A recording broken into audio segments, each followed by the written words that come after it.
Welcome to the Tech Egg. Don't get scrambled. Enjoy the video. In this video, I will explain how to program your Infiniti Q50 garage door opener. First, ensure your vehicle is parked safely outside the garage.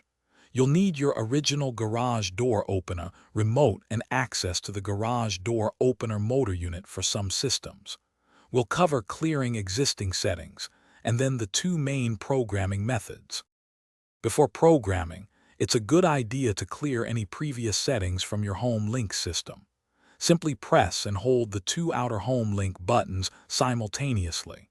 Keep holding them until the indicator light above the buttons begins to flash rapidly. This process usually takes about 20 seconds and erases all stored codes, preparing your system for new programming. For most standard garage door openers, you'll use your original remote. Hold the remote 1 to 3 inches away from the home link button you wish to program.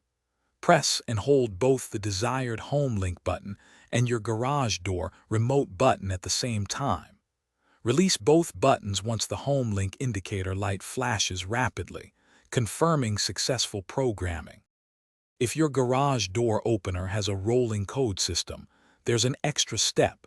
After programming with the remote, locate the Learn or Smart button on your garage door opener motor unit. Press this button firmly.